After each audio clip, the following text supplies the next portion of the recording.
ఆంధ్రప్రదేశ్ పాఠశాల విద్యారంగంలో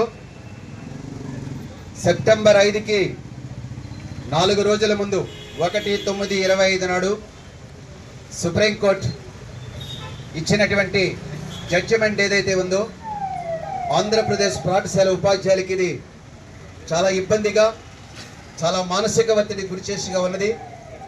ఆ జడ్జిమెంట్ సారాంశం చూసినట్లయితే 1/4/2010 విద్యా హక్కు చట్టం అమలులోకి వచ్చినటువంటి ముందు నియామకం అనేటువంటి వాళ్ళందరూ కూడా టెట్ పాస్ కావాల్సిందని చెప్పి, పాస్ కావకపోతే 2 ఏళ్ల తర్వాత ఉద్యోగాల నుంచి వైదొలగాలని, 5 సంవత్సరాల సర్వీసులో ఉన్నటువంటి లోపు ఉన్నటువంటి వాళ్ళు పాస్ కాకపోతే వాళ్ళు ప్రమోషన్ వదులుకోవాలని చెప్పి ఇంత కఠినమైనటువంటి తీర్పునివ్వడం జరిగింది. అయితే ఆ తీర్పుకు బేస్ ఏమిటంటే, ఈ యొక్క పార్లమెంట్ ఏదైతే ఉందో పార్లమెంటు చేసినటువంటి చట్టం అంటే అది 31/3/2015 నాడు చేసినటువంటి ఆ చట్టంలో విద్యా హక్కు చట్టానికి 23(2) అనేటువంటి సెక్షన్ చేర్చి ఈ రకంగా 2010 ఏప్రిల్కి ముందున్నటువంటి వాళ్ళందరూ కూడా టెట్ పాస్ కావాల్సిందే అని చెప్పి ఆ రకమైనటువంటి చట్టాన్ని సవరణ చేశారు. సుప్రీంకోర్టు ఏమందంటే, చట్టాన్ని అమలు చేయటం అనేటువంటిది అదేమి తప్పు కాదు, అధర్మం కాదు.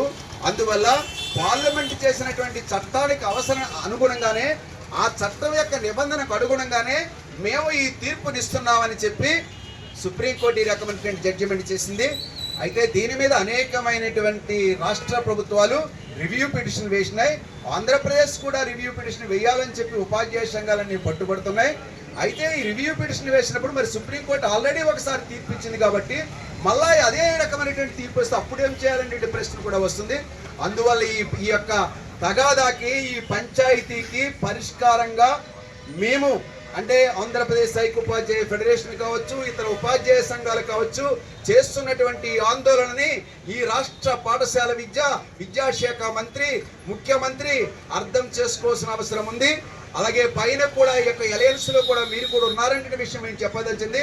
అందువల్ల పార్లమెంట్ ఏదైతే చట్టం చేసిందో దాన్ని వెనకడికి 25 సంవత్సరాలు 30 సంవత్సరాల సర్వీస్ కలిగినటువంటి వాళ్ళందరూ కూడా ఈ టెట్ పాస్ కావాలని చెప్పి, పాస్ కాకపోతే మీ ఉద్యోగం వదులుకోవాలని చెప్పి, లేకపోతే ప్రమోషన్ వదులుకోవాలనేటువంటి పద్ధతిలో చేసినటువంటి తీర్పుని వెనక్కి తిప్పి కొట్టాలనంటే ముందు ఈ చట్ట సవరణ జరగాల్సిన అవసరం ఉంది. ఆ రకమైనటువంటి చట్ట సవరణ ఈ యొక్క కేంద్ర ప్రభుత్వం చేయాలని భారతదేశ వ్యాప్తంగా అన్ని రాష్ట్రాల నుండి లక్షలాది మంది ఉపాధ్యాయులని ఈ యొక్క మానసిక ఒత్తిడి నుంచి మరి విముక్తి కలిగించి ఒక ప్రశాంత వాతావరణంలో పాఠశాల చదువు చెప్పించుకునేదానికి అవకాశం కల్పించాలని చెప్తున్నాం. సుప్రీంకోర్టే చెప్పినట్టు టెట్ పాస్ కానంత మాత్రాన వాళ్ళేమి అసమర్థమైనటువంటి ఉపాధ్యాయులేమి కాదు, వాళ్ళు నాణ్యమైన విద్యను అందించలేనటువంటి ఉపాధ్యాయులేమి కాదు, అయినా చట్టానికి అనుగుణంగా మీ తీర్పునిస్తున్నామని చెప్పింది.